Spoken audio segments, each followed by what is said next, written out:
Bonjour François Villeroy de Galhau. Bonjour, Salia Moukia et Jérôme Chapuis. François Bayrou va déclencher le 49.3 pour le budget de l'État et aussi pour celui de la sécurité sociale. Selon vous, la France peut-elle se permettre une nouvelle motion de censure ? Alors, la Banque de France est indépendante et donc je n'ai pas à faire de commentaires politiques. Mais je crois que adopter ce budget, ça sera une première étape dans la bonne direction. Pourquoi ? Pour une raison très simple, c'est que nous avons de grandes incertitudes aujourd'hui. Pour commencer à réduire cette incertitude, la France a besoin d'un budget, et la France a besoin d'un budget qui réduise le déficit. Donc de ce point de vue-là, ce qui est présenté va dans la bonne direction. Simplement, c'est une première étape. Et notre trajectoire de redressement économique, elle suppose un effort sur plusieurs années pour avoir moins de dettes et plus de croissance. On va en parler. Oui, on va rentrer dans le détail du budget qui est présenté aujourd'hui. Mais d'abord, la dernière motion de censure, celle du mois de décembre, aurait coûté 12 milliards d'euros. Ce chiffre est juste ? Je ne vais pas me livrer à un chiffrage à 1 milliard près, mais tout ce qui retarde l'adoption du budget, et ce qui retarde, j'y insiste, la réduction des déficits de la France. On est à 6% ou plus de déficit en 2024, c'est beaucoup trop. C'est le déficit le plus élevé de la zone euro. Nous sommes un des rares grands pays dont la dette continue à augmenter par rapport au PIB. Nous avons une charge d'intérêt qui augmente année après année, qui va bientôt dépasser le budget de l'éducation nationale. Donc les motions de censure, en fait, elles coûtent plus cher. C'est pas seulement la motion de censure, c'est qu'il faut avoir un budget qui réduit l'incertitude et qui réduit le déficit. Ça voudra dire un peu plus de confiance. Et une double confiance, si vous me permettez. C'est-à-dire une confiance, je crois, à l'intérieur du pays, notamment de la part des entrepreneurs, et puis une confiance des investisseurs qui prêtent à la France et qui cesseront d'augmenter le taux d'intérêt auquel nous empruntons. Mais s'il y avait une nouvelle censure demain ou après-demain, il se passerait quoi pour notre pays ? Écoutez, moi je ne vais pas faire de politique fiction. Mais ça c'est de l'économie, c'est pas de la politique. Non, si, c'est de la politique fiction. Moi j'ai dit, je crois, ce qui était souhaitable. Ce sur quoi je voudrais insister, c'est qu'il faudra regarder au-delà. Si je peux le dire, Jérôme Chapuis, dans cette même année 2024, où il y a eu tellement d'instabilité politique, nous Français, nous avons réussi 2 choses extraordinaires. Je suis très en contact avec mes collègues européens étrangers. Ils sont encore très admiratifs des Jeux Olympiques et de la reconstruction de Notre-Dame. Et pourquoi est-ce que nous avons réussi ça ? Il y a 2 leçons qui sont peut-être très utiles aussi pour notre redressement économique. C'est parce que nous avons été unis et c'est parce que nous avons travaillé plusieurs années à l'avance. Nous avons été prévoyants. Moi, j'ai une alerte sur notre redressement économique, c'est que nous tendons à être divisés, et puis nous tendons à être très myopes, c'est-à-dire que nous regardons, vous voyez, à l'horizon de cette semaine, elle est importante, mais regardons à l'horizon de plusieurs années, si on veut avoir moins de dettes, c'est-à-dire 3% de déficit en 2029, et si on veut avoir plus de croissance. Et je crois qu'il y a un certain nombre de leviers. Moi, j'y crois pour mon pays, si nous sommes unis et si nous travaillons sur plusieurs années et pas seulement sur quelques jours. Alors, si on parle de cette année 2025, le Haut Conseil des finances publiques juge le budget un peu optimiste. Est-ce que vous partagez son avis ? Il a dit, je crois, que c'était réalisable, que certaines hypothèses étaient un peu optimistes.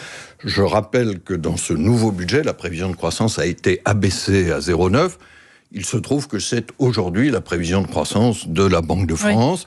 Nous l'actualiserons comme nous faisons toujours, nous le faisons chaque trimestre, donc nous l'actualiserons mi-mars. Quand je regarde aujourd'hui les nouvelles économiques, il y a plutôt un élément positif quand on regarde ce qui s'est passé au 4e trimestre, c'est les derniers chiffres qu'on a depuis la semaine dernière, c'est que la consommation des ménages, des Français, a augmenté de 0,4%. Ça, c'est plus que ce qu'on attendait. Mais il y a quand même beaucoup d'incertitudes aussi. C'est l'effet Jérôme Chapuis, baisse de l'inflation et donc retour du pouvoir d'achat. Bon, en sens inverse, il faut bien dire ce qui s'est passé ce week-end aux États-Unis avec les décisions de M. Trump de mettre des droits de douane extrêmement forts sur le Canada et sur le Mexique. Ça, c'est une incertitude accrue, préoccupante sur l'économie. Face à ces incertitudes, a-t-on des marges de manœuvre ? On a des marges de manœuvre, je crois, dans la durée. Pourquoi j'insiste sur l'étape 2029 et regarder sur plusieurs années ? Parce que redescendre le déficit de 5,4, ce qui est la prévision pour 2025, à 3%, c'est le seuil qui nous permettra enfin de stabiliser notre dette par rapport au PIB, par rapport à la taille de l'économie. Et ça doit être un premier objectif. Si nous voulons faire ça, Il y a évidemment des marges aujourd'hui très limitées du côté des impôts, on en parlera sans doute. Je crois que l'augmentation des impôts dans ce budget, ça a été un remède peu agréable mais nécessaire, mais ça ne peut pas être le cœur de la solution. La priorité, ça va être de mieux maîtriser toutes les dépenses publiques. Vous me permettez d'insister sur le « toutes » parce que c'est aussi les dépenses sociales et les dépenses locales qui représentent les 2/3 au total de nos dépenses publiques, qui ont représenté près de 90% de leur augmentation l'an dernier. Il aurait fallu faire plus, par exemple, sur les dépenses locales, puisque... Jérôme Chapuis, je termine juste, puisque vous parliez du budget 2025. Ce budget 2025, dans l'urgence, il a porté juste sur les dépenses de l'État, c'est-à-dire 1/3 du total et une petite partie de l'augmentation. Et du coup, il est très difficile. Je crois que si on se met autour d'une table et que dans la durée, il ne s'agit pas au passage de faire l'austérité et de faire reculer les dépenses, il s'agit de freiner leur augmentation. C'est plus facile, c'est plus réalisable, c'est plus juste, et je crois que c'est plus efficace de faire un peu d'économie sur un périmètre large que de chercher à concentrer les économies sur un périmètre trop étroit. Parce ça a été ça, dans l'urgence, la difficulté de 2025. Là, on est à 50 milliards d'économies affichées, selon le gouvernement. Si on s'y prend sur plusieurs années, on a beaucoup plus de capacité d'agir de façon juste et efficace. Parce que la dépense sociale en France... Aussi, les dépenses sociales et locales. La dépense sociale en France est trop importante ? Vous la jugez trop importante ?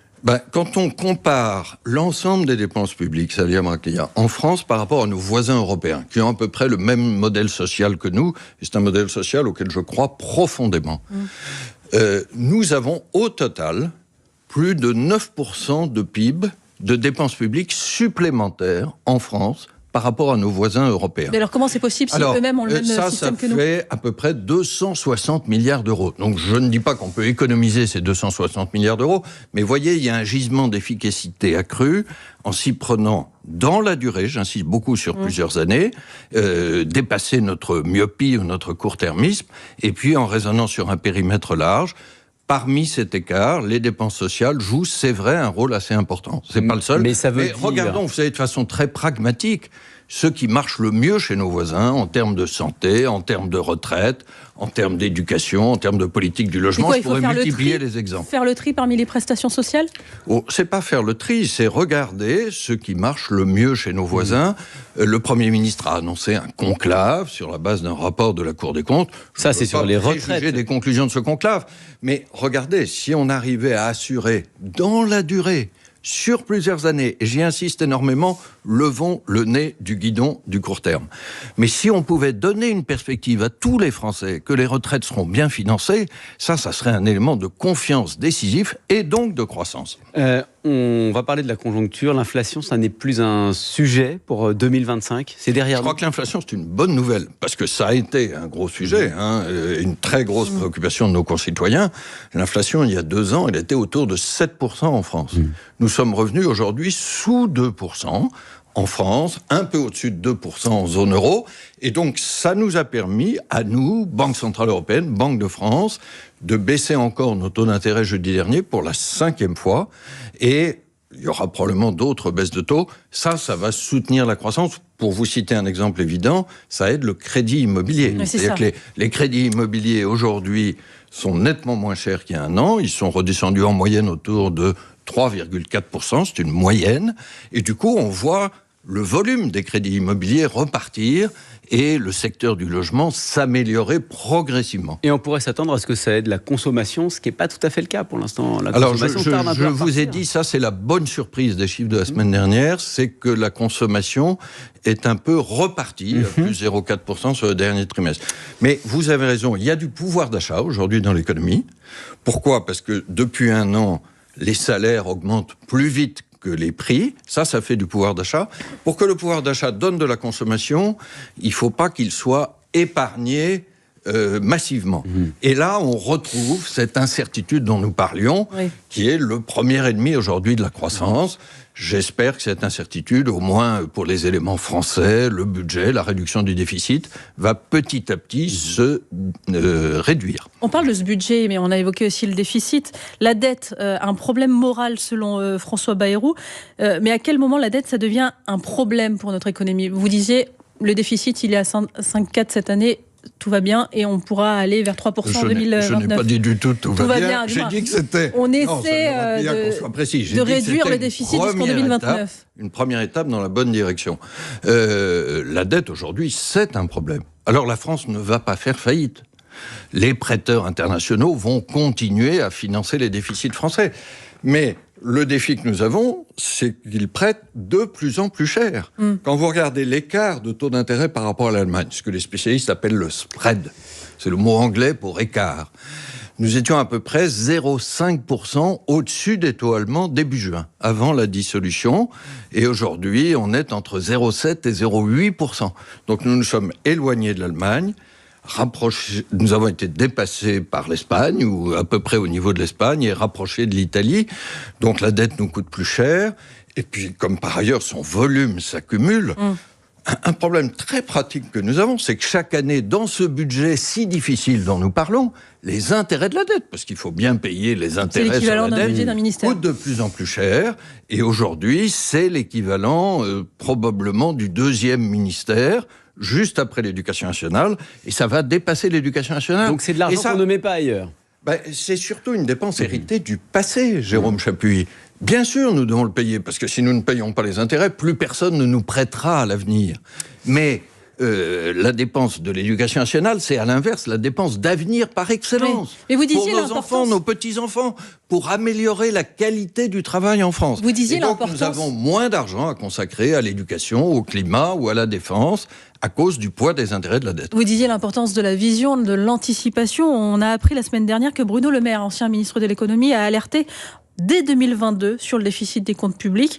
Mais en vain, Elisabeth Borne, lorsqu'elle était Première ministre, Gabriel Attal au même poste et Emmanuel Macron ont été prévenus, mais il n'y a pas eu de mesures suffisantes pour enrayer la pente. Parler de la dette, c'est très impopulaire politiquement. C'est pour ça qu'en fait, on n'a pas réagi à temps. Oui, je ne vais pas me prononcer sur les alertes, ce qui a été dit. Parce que vous alertez, vous aussi, régulièrement. Ce qui a été dit, etc. Il se trouve que la Banque de France et modestement son gouverneur ont effectivement alerté sur nos finances publiques depuis toujours. Probablement, ça n'est jamais populaire. Pourquoi ? Parce que nous, Français, collectivement, nous aimons les services publics et la dépense, et nous n'aimons pas l'impôt qui les finance. Donc l'accumulation des déficits et de la dette, c'est le résultat de cette contradiction. Je crois simplement que nous avons, l'année dernière, dans la crise politique et budgétaire, heureusement franchi un cap dans la prise de conscience. C'est qu'aujourd'hui, quand je regarde les enquêtes d'opinion, 80% des Français sont inquiets de la dette.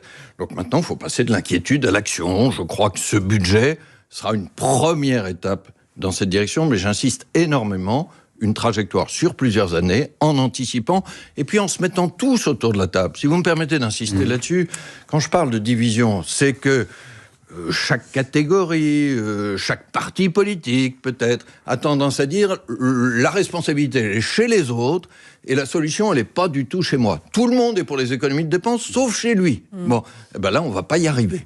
Tandis que si c'est un effort juste et partagé, il est tout à fait supportable. François Villeroy de Galhau, gouverneur de la Banque de France, on vous retrouve juste après le fil info. Il est 8h46, Maureen Suignard.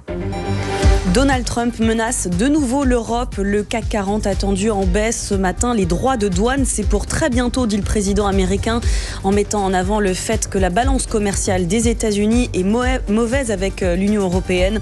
Donald Trump va s'entretenir tout à l'heure avec les autorités canadiennes et mexicaines. Les taxes de 25% doivent entrer en vigueur demain pour ces deux pays. Le budget 2025 va-t-il être adopté ? Le texte présenté à l'Assemblée nationale cet après-midi, mais François Bayrou a déjà annoncé qu'il utiliserait le 49.3 pour l'adopter sans le vote des députés. Le gouvernement risque la motion de censure. Tout ce qui retarde la réduction du déficit public est mauvais, assure sur France Info le gouverneur de la Banque de France. C'est la récompense musicale la plus prestigieuse du monde. Les Français de Gojira et la chanteuse lyrique Marina Viotti décrochent un Grammy Awards pour leur prestation perchée à la conciergerie à la cérémonie d'ouverture des Jeux Olympiques. Une version métal de Asaïra et Justice de son côté remporte le Grammy du meilleur enregistrement dance électro. Et puis le choc des Olympiques a tenu ses promesses. Au final, c'est Marseille qui bat Lyon 3-2 en clôture de la 20e journée de Ligue 1. France Info. Le 8-30 France Info, Jérôme Chappuis, Salia Braclia. Et le gouverneur de la Banque de France, François Villeroy de Galhau, vous l'avez entendu comme nous, de nombreux chefs d'entreprise s'inquiètent de déséquilibres entre la France et les États-Unis ou la Chine. Ils estiment que nous sommes beaucoup moins compétitifs, que le coût du travail est plus élevé en France, que la même chose pour la fiscalité, et que ça nous pénalise dans la compétition internationale. Est-ce qu'il faut les entendre ? Bon, d'abord, tout ne va pas si mal en France et l'économie française tient quand même. Mais comme on est dans un environnement très incertain, il y a beaucoup d'inquiétudes, une certaine nervosité peut-être, et moi j'entends l'inquiétude des chefs d'entreprise. Je crois que c'est pour eux une situation difficile et qu'il faut faire le maximum pour donner des caps. J'y ai insisté tout à l'heure. Il y a une décision très préoccupante ce week-end, il faut bien dire, qui accroît l'inquiétude, c'est la décision américaine d'imposer des droits de douane très brutaux, très élevés, sur ces deux voisins que sont le Canada et le Mexique. Je rappelle qu'il y a un accord, il y a une zone commerciale intégrée. Donc on commence par s'attaquer aux plus proches. C'est une décision qui a des conséquences très négatives, d'abord pour l'économie américaine. Ça veut dire que les consommateurs américains vont payer plus cher toute une série de produits importés, et puis ça va désorganiser, par exemple, l'industrie automobile aux États-Unis, donc c'est mauvais aussi pour la croissance américaine. Mais derrière ça, il y a une escalade, on l'a vu, de la part du Canada, probablement du Mexique, et si ça s'étend à d'autres zones, puisqu'on parle maintenant de l'Union européenne, je crois que le protectionnisme, il faut appeler les choses par leur nom, on peut avoir l'impression au début que c'est agréable, parce que ça protège votre économie. Mais l'expérience, toujours et partout, c'est qu'in fine, tout le monde est perdant. Quand Donald Trump estime que le protectionnisme va recréer des emplois, notamment industriels aux États-Unis, il se trompe ? Je crois que l'expérience partout, surtout quand il y a une escalade comme celle qui menace, et la brutalité des mesures prises pousse à l'escalade, c'est négatif, à la fois pour le pays qui introduit ses droits de douane, et puis pour l'ensemble de ses partenaires. Alors je reviens sur les entreprises françaises et européennes. Je crois que face à ça, il faut que nous gardions notre calme, qu'il y a des mesures peut-être de politique commerciale et être prêt à réagir, mais je crois qu'il faut que la France et l'Europe aient un agenda de croissance qui soit pas seulement un agenda défensif, qui soit aussi un agenda positif. Il y a des choses qu'on peut faire pour la confiance des PME et des entrepreneurs en France, avancer sur les simplifications, on en parle depuis longtemps, mais on passe à l'action, c'est comme la réduction des déficits, il est temps d'agir. Les délais de paiement, sujet dont on ne parle pas très souvent, mais qui je crois est très important pour la trésorerie des PME. Et puis, à l'échelle européenne, la Commission a publié la semaine dernière ce qu'on appelle une boussole de compétitivité. C'est quoi ? C'est suivre les recommandations du rapport Draghi pour muscler l'économie européenne. Là aussi, nous avons des atouts. Je vais vous citer un exemple évident. Quand on regarde le marché unique européen dans son ensemble, il pèse autant que le marché unique américain. On dit toujours l'économie américaine, c'est la première du monde. Non, première ex aequo avec l'économie européenne. Mais là aussi, c'est trop divisé, trop fragmenté, et donc il faut innover plus vite, et il faut intégrer François davantage. Villeroy de Galhau, dans les critiques des chefs d'entreprise, on l'a vu avec Bernard Arnault la semaine dernière, ou encore le PDG de Michelin, c'est de dire qu'en France particulièrement, la fiscalité est beaucoup trop importante pour les entreprises, que le coût du travail est trop important. Nous, à ce niveau-là, que doit répondre l'État ? Est-ce qu'il faut... Ça nous ramène à la discussion que nous avions tout à l'heure sur le budget. Nous avons des déficits trop élevés. Donc il a fallu prendre des mesures de redressement dans l'urgence, dont c'est vrai, un remède peu agréable, qui est des hausses d'impôts ciblées. Je souhaite beaucoup que sur les années suivantes, ça porte sur une meilleure maîtrise de l'augmentation des dépenses, de toutes les dépenses, y compris sociales et locales. J'y ai insisté. J'avais été amené à dire à l'automne dernier que dans l'urgence, il ne fallait pas exclure des hausses d'impôts ciblées. Ciblées, ça veut dire quoi ? C'est qu'ils ne touchent pas les PME et qui ne touchent pas les classes moyennes et les classes populaires du côté des ménages. Là, c'est les grosses entreprises, donc ça vous va ? J'ai l'impression que c'est à peu près le cas. Maintenant, je le redis, c'est un remède peu agréable dans l'urgence pour une première étape. Je crois que sur la suite, il faut gagner en efficacité. Je rappelle quand même qu'il y a eu un certain nombre de baisses d'impôts, de baisses de cotisations sociales sur le travail dont vous parliez, ces 30 dernières années. Il se trouve par ailleurs qu'entre 2022 et 2024, les 2 dernières années, le taux de prélèvement obligatoire avait beaucoup baissé dans notre pays. Vous parliez tout à l'heure des mauvaises surprises budgétaires. C'est dû au fait que l'impôt a moins rapporté. Donc il y a en partie un phénomène de rattrapage. Je ne dis pas du tout que c'est idéal, je crois que c'était nécessaire, mais ça n'est pas la solution dans la durée. Il faut donner de la stabilité, de la prévisibilité aux entreprises. Question rapide, réponse rapide sur cette guerre commerciale dont on parlait tout à l'heure. Je vous ai entendu dire qu'il fallait garder notre sang-froid, nous les Européens. Est-ce que ça veut dire que l'Europe ne doit pas répliquer si demain Donald Trump annonce des hausses de droits de douane ? Je crois qu'il faut attendre de voir ce que sont ces hausses, et il ne faut pas exclure une réplique, parce qu'il ne faut pas être naïf ou désarmé. Mais je crois que le cœur de la réponse européenne, c'est de muscler davantage notre économie. Si vous me permettez ces 3 verbes en i, très simplement, c'est innover plus vite. Je recommande la lecture de l'interview de Jean Tirole, notre prix Nobel d'économie, dans Le Point la semaine dernière. Il dit qu'il ne s'agit pas forcément de mettre beaucoup plus d'argent, mais de la concentrer sur les grands programmes. Innover. C'est intégrer plus le marché unique, parce que nous sommes moins attractifs les États-Unis, parce que nous avons des cloisons à l'intérieur du marché unique.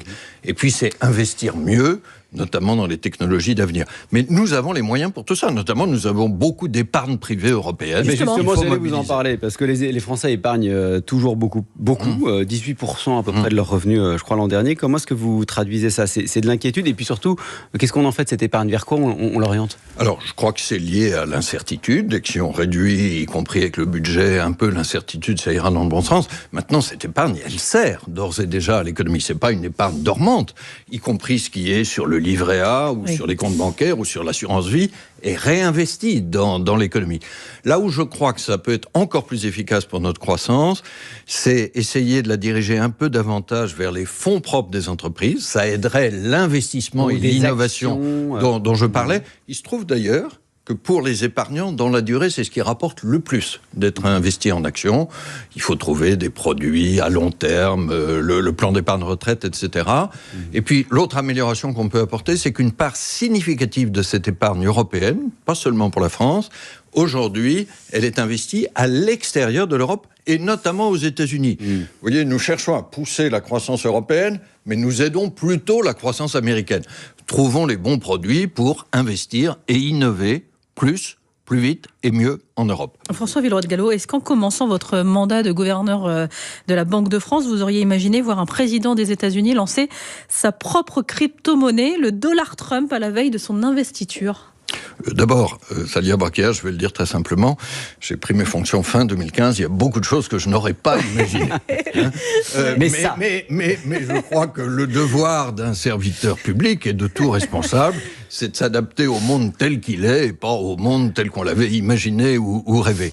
Je réagis sur votre terme crypto-monnaie. Vous aimez pas ce mot-là. Ce ne sont pas des monnaies. Lui, il l'appelle une monnaie, il appelle ça le dollar Trump. Il peut employer les termes qu'il veut, mais une monnaie, c'est quoi ? Vous pouvez l'utiliser partout, ce qu'on appelle le pouvoir libératoire. Aujourd'hui, il y a des tas d'endroits où vous ne pouvez pas payer en bitcoin ou autrement. Et deuxièmement, une monnaie, vous avez des acteurs qui sont responsables de la valeur de cette monnaie. Pour l'euro, notre monnaie, qui est soutenue par 80% des Européens, on va peut-être parler des nouveaux billets qui matérialisent ce soutien.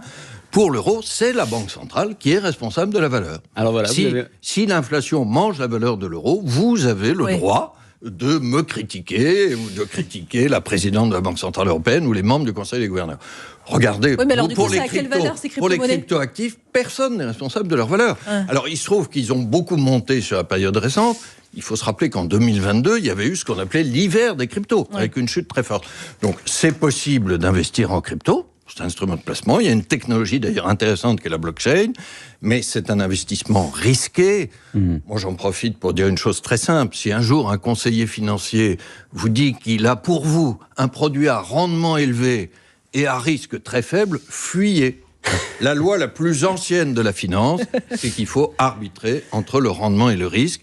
Il n'y a pas de placement dont la valeur monte jusqu'au ciel. Et alors, dans un peu plus d'un an, puisque vous parliez de la monnaie papier, de nouveaux billets en euros vont entrer en vigueur. Il nous reste quelques secondes pour en parler, mais on verra notamment Marie Curie, je crois, sur les billets de 20 euros. C'est important, ça, c'est nouveau, parce que jusqu'à présent, je crois que c'est une très belle chose. L'euro est un grand succès des Européens depuis début 2002, mais il y avait des billets qu'on jugeait un peu anonymes. Vous savez, ces formes de ponts et d'architecture. C'était des ponts qui n'existaient nulle part. Là, il y a 2 séries qui sont proposées proposé, on va lancer 2 concours de dessin, dont une série, c'est vrai, avec 6 grands Européens, Marie Curie, Léonard de Vinci, qu'on connaît aussi bien en France, ou Maria Callas, ou Beethoven.